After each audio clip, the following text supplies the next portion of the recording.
യൂട്യൂബിന് വിട. സൂര്യയിലെ എല്ലാ പരമ്പരകളും സംരക്ഷണത്തിന് ശേഷം തികച്ചും സൗജന്യമായി. സൺ നെക്സ്റ്റ് ആപ്പ് ഡൗൺലോഡ് ചെയ്യൂ. കണ്ടാസ്വദിക്കാം നിങ്ങളുടെ പ്രിയ പരമ്പരകൾ.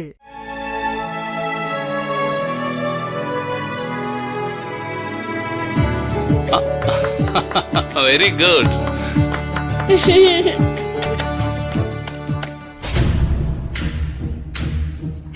ഓക്കെ. വലത എന്തായി? വാട്ടർ അതോറിറ്റിയുടെ പുതിയ അപ്ഡേഷൻസ് മുഴുവൻ ഇതിലാക്കിയിട്ടുണ്ട് മാഡം. ഗുഡ്. ഓക്കെ ലത, അത് കഴിഞ്ഞല്ലോ? ആ കഴിഞ്ഞു മാഡം. എങ്കിൽ പിന്നെ ഞാനിനി ഇറങ്ങിക്കോട്ടെ മാഡം. ഹസ്ബൻഡ് എത്തിക്കാണുമായിരിക്കും അല്ലേ? ഇല്ല മാഡം, ഹസ്ബൻഡ് വൈകുന്നേരം ഒരു അമ്പലത്തിൽ പോകുന്നു പറഞ്ഞിരുന്നു. എന്നോട് ഓട്ടോ പിടിച്ച് ചെല്ലാൻ പറഞ്ഞിരിക്കുക. ഞാൻ പോയിക്കോട്ടെ. ശരി.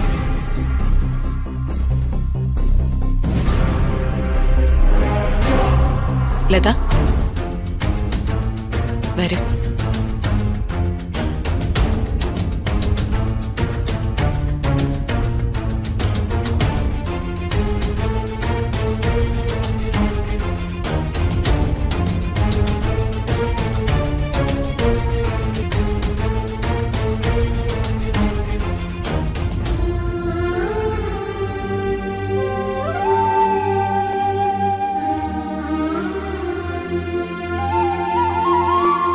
ലതയുടെ ഏറ്റവും വലിയ ഭാഗ്യം സ്നേഹിക്കാൻ അറിയാവുന്ന ഒരു ഭർത്താവ് ഉണ്ടെന്നതാ. ശരിയല്ലേ ലത? അതുപോലെ തന്നെ ഭർത്താവിനെയും സ്നേഹിക്കുന്നുണ്ട്. അപ്പോ നിങ്ങൾക്ക് രണ്ടുപേർക്കും സ്നേഹിക്കാൻ ഒരു കുഞ്ഞു വേണം. അത് അത്യാവശ്യമുള്ള കാര്യം തന്നെയാ. ലീവ് ചോദിച്ചത് എന്തിനാന്ന് എനിക്ക് അറിയില്ലായിരുന്നു. ലതയാവട്ടെ പർപ്പസ് ആയത് പറഞ്ഞതുമില്ല. എന്തിനേക്കാളും അത്യാവശ്യമുള്ള കാര്യമല്ലേ ലത അത്?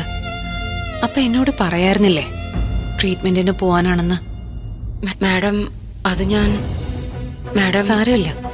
1-2 ദിവസത്തേക്ക് ഞാൻ ലതയുടെ ലീവ് മാർക്ക് ചെയ്തോളാം. നാളെ തന്നെ ഹോസ്പിറ്റലിൽ പോയിട്ട് വാ. ഇനിയിപ്പോ നാളെ ലീവിന്റെ ആവശ്യമില്ല മാഡം. അതെന്താ, എന്നോട് പിണങ്ങിയിട്ടാണോ? അയ്യോ, അങ്ങനെയൊന്നും അല്ല മാഡം. ലീവില്ലെന്ന് അറിഞ്ഞുകൊണ്ട് ഹസ്ബൻഡ് നാളത്തേക്ക് അപ്പോയിന്റ്മെന്റ് എടുത്തിട്ടില്ല. ഇനി വേറൊരു ദിവസം പോവാം. വച്ച് നീട്ടണ്ട. ഏറ്റവും അടുത്തൊരു ദിവസം എന്നാണെന്ന് നോക്കണം. അപ്പോയിന്റ്മെന്റ് എടുക്കണം. ഒരു പക്ഷേ എന്നെ വിളിച്ച് ലീവ് ചോദിക്കാൻ പറ്റിയില്ലെങ്കിലും കുഴപ്പമില്ല കേട്ടോ. ഒരു മെസ്സേജ് ഇട്ടാ മതി എനിക്ക്. Thank you madam. ഞാൻ ഇറങ്ങട്ടെ എന്നാ. പിന്നെ ഞാനൊരു കാര്യം പറഞ്ഞാ ചെയ്യൂ? എന്താ മാഡം? താൻ പാതി ദൈവം പാതി എന്നാണല്ലോ പ്രമാണം. ചികിത്സ നടക്കട്ടെ, അതിന്റെ കൂടെ നമുക്ക് ദൈവാധീനം കൂടിയൊന്ന് പരീക്ഷിക്കുന്നത് നല്ലതാ. ദൈവകാരുണ്യം കൊണ്ട് കുഞ്ഞുണ്ടാവുകയാണെങ്കിൽ അതൊരു സന്തോഷം. കുറെ അമ്പലങ്ങളിൽ വഴിപാട് നേർച്ചയൊക്കെ നടത്തിയിട്ടുണ്ട്. പക്ഷെ ഒന്നിനും ഇതുവരെ ഒരു ബലവും കണ്ടില്ല മാഡം. 8 വർഷം എന്ന് പറയുന്നത് അത്ര വലിയ കാലമൊന്നും അല്ല കേട്ടോ. 15 വർഷങ്ങൾക്ക് ശേഷവും കുട്ടികളുണ്ടായ എത്രയോ വാർത്തകള് നമുക്ക് മുന്നിലുണ്ട്. ഞാൻ പറയാൻ പോകുന്നത് ഒരു അമ്പലത്തിനെ കുറിച്ച്. വ്രതം എടുത്ത് അവിടെ ചെന്ന് കുളിച്ചു തൊഴുത് ആ തിരുമുറ്റത്ത് പൊങ്കാലയിട്ട് പ്രാർത്ഥിക്കണം. എനിക്ക് ഉറപ്പുണ്ട് നിങ്ങൾക്ക് കുട്ടികൾ ഉണ്ടാവും ലത. എന്താ, പറ്റോ? ചെയ്യാം മാഡം. എന്ത് വേണമെങ്കിലും ചെയ്യാം. ഏതാ അമ്പലം? ചാമുണ്ടേശ്വരി ക്ഷേത്രം. ആലപ്പുഴയ്ക്കടുത്ത് പുല്ലാറ്റിൻകര എന്നൊരു സ്ഥലത്താ ഈ ചാമുണ്ടേശ്വരി ക്ഷേത്രം ഉള്ളത്. അവിടെ പോണം. ഒരു ദിവസം അവിടെ താമസിച്ച് കുളിച്ചു തൊഴുത് വേണം അവിടെ പൊങ്കാലയിടാൻ. ചാമുണ്ടേശ്വരി അത്ര നിസ്സാരക്കാരിയല്ല. അതിന് തീർച്ചയായും നിങ്ങൾക്ക് ഫലം കിട്ടിയിരിക്കും. ഉറപ്പാ. എങ്കിൽ ഞങ്ങൾ പോവാം മാഡം. എത്രയൊക്കെ സന്തോഷം ഉണ്ടെങ്കിലും കുട്ടികളില്ല എന്നുള്ളത് ഒരു വലിയ ദുഃഖം തന്നെയാണ്. അതിനുവേണ്ടി ഞാൻ എന്തും ചെയ്യാൻ തയ്യാറാണ് മാഡം. ഞാനീ പറഞ്ഞ അമ്പലത്തിൽ പോകുമ്പോ അവിടെ എന്തെങ്കിലും സഹായം ആവശ്യമുണ്ടെങ്കിൽ ഒരാളുടെ നമ്പർ തരാം. കൃഷ്ണൻ എന്ന ആളിന്റെ പേര്. ചെറിയൊരു നാട്ടുപ്രമാണിയാ. വേണമെങ്കിൽ ഞാൻ തന്നെ വിളിച്ചു പറഞ്ഞോളാം. നിങ്ങൾക്ക് വേണ്ട എല്ലാ സഹായവും ഈ പറഞ്ഞ കൃഷ്ണൻ ചെയ്തു തരും. എങ്കിൽ പിന്നെ ഞാൻ ഏട്ടനോട് ഈ കാര്യം പറയാം. എന്നിട്ട് ഒരു ഡേറ്റ് തീരുമാനിച്ച് ഞാൻ മാഡത്തിനോട് പറയാം. അപ്പൊ മാഡം ഒന്ന് വിളിച്ച് പറഞ്ഞാൽ മതി. ചികിത്സയും പ്രാർത്ഥനയും ഒരുമിച്ച് നടക്കട്ടെ. ഞാനും പ്രാർത്ഥിക്കാം. ഒട്ടും വൈകാതെ നിങ്ങൾക്കൊരു കുഞ്ഞ് ജനിക്കും. ഉറപ്പാ. Thank you madam. Okay Latha, സന്തോഷത്തോടെ പോയിട്ട് വാ. ചെല്ലാം. ശരി മാഡം.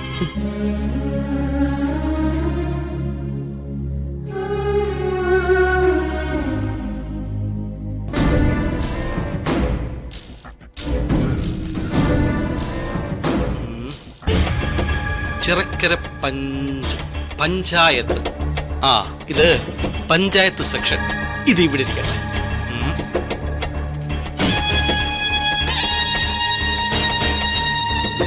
നീണ്ടകര ഹാർബർ പ്രദേശം. ആ, മനസ്സിലായി മനസ്സിലായി മനസ്സിലായി. ഇത് കളക്ടർക്കുള്ള പരാതിയുടെ കൂടെ ഇരിക്കട്ടെ.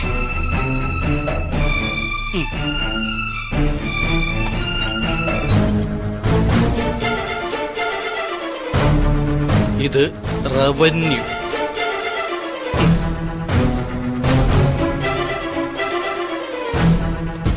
അപ്പൊ നമുക്ക് ഇറങ്ങാം. അല്ല, നിങ്ങളെല്ലാവരും ഇറങ്ങുകയാണോ? മാഡം പോയില്ലല്ലോ ഇതുവരെ. 5 മണിയായപ്പോഴേക്കും മേഡം ഞങ്ങളോട് പൊയ്ക്കോളാൻ പറഞ്ഞതാ. ലത സാർ വരാൻ വേണ്ടി കാത്തിരുന്നതാ. വാ, നമുക്കിറങ്ങാം. അല്ല, നിങ്ങൾ എല്ലാവരും കൂടി ഒന്ന് കൈവയ്ക്കുകയാണെങ്കിൽ നമുക്ക് ഇതൊക്കെ ഇപ്പൊ തന്നെ തീർക്കാന്നേ. എന്നിട്ട് നമുക്ക് ഒരുമിച്ച് ഇറങ്ങാം. ആ ജോലി മാഡം ഉത്തമൻ സാറിനല്ലേ ഏൽപ്പിച്ചത്? അതുപോലെ ഓരോ പണി ഞങ്ങൾക്കെല്ലാം തന്നിട്ടുണ്ട്.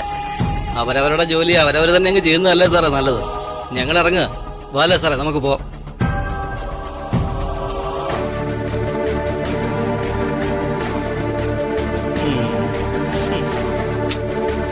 മാഡം ഈ തന്ന പണി വെറും പണിയല്ല, 8ന്റെ പണിയാ. 8ന്റെ പണി.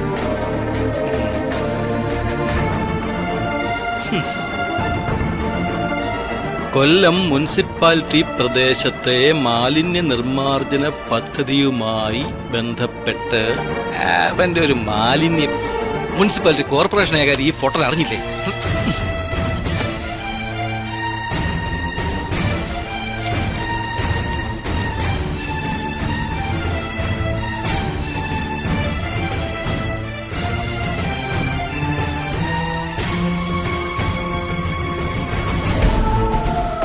ചിലതൊക്കെ വേണം വേണ്ടാന്ന് പറഞ്ഞ് ചുരുട്ടിക്കൂട്ടിയിട്ടിരിക്കുക. നിവർത്തിയെടുക്കുകയായിരുന്നു ഞാൻ. എന്ത് പണിയാ സാറേ സാറേ കാണിക്കുന്നേ? എന്തു പറ്റി മാഡം? ഇപ്പൊ സമയം എന്തായി? 5:30 മണിയായില്ലേ? കറക്റ്റ് 5:30 കഴിഞ്ഞു. സാറിന് വീട്ടിൽ പോണ്ടേ? ഇങ്ങനെ കത്തും അടുക്കി പെറുക്കി ഇവിടെ ഇരുന്നാ മതിയോ? അല്ല, നാളെ മാഡം വരുമ്പോ ഇതെല്ലാം ഡിപ്പാർട്ട്മെന്റ് നോക്കി തരംതിരിച്ച് തരണമെന്ന് പറഞ്ഞായിരുന്നു. ഒന്നും തീർന്നില്ല, അതാ. എന്ന് കരുതി ഓഫീസ് ടൈം കഴിഞ്ഞും ഇവിടെ ഇരുന്ന് ഇങ്ങനെ ജോലി ചെയ്യണോ? സാർ എഴുന്നേക്ക്, വീട്ടിൽ പോവാൻ നോക്ക്. കറക്റ്റാ മാഡം പറഞ്ഞത്. നമ്മള് ജോലി എന്നും പറഞ്ഞ് ജീവിച്ചിട്ട് ഒരു കാര്യമില്ല. ഇവിടെ ഇറങ്ങിയിട്ട് എന്തെല്ലാം കാര്യങ്ങൾ ചെയ്തു തീർക്കാനുള്ളതാ അല്ലേ മാഡം? പിന്നല്ലേ. ഇതിപ്പോ നാളെ രാവിലെ 10 മണിക്ക് ഞാൻ ക്യാബിനിലെത്തുമ്പോ ടേബിളില് ഫയൽ ഉണ്ടായ പോരെ? അപ്പൊ ശരി, ഞാൻ ഇറങ്ങാം. സാറും ഇറങ്ങിക്കോ. അപ്പോഴേ രാവിലെ ഫയലുകൾ ടേബിളിൽ എത്തിക്കാൻ മറക്കണ്ട കേട്ടോ. എത്തിക്കാം മാഡം. സാർ ഇറങ്ങിക്കോ.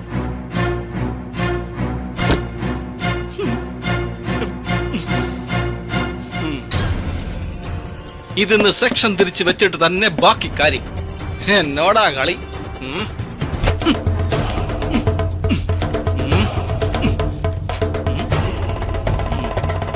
കോർപ്പറേഷൻ ഇതിവിടെ ഇരിക്കും.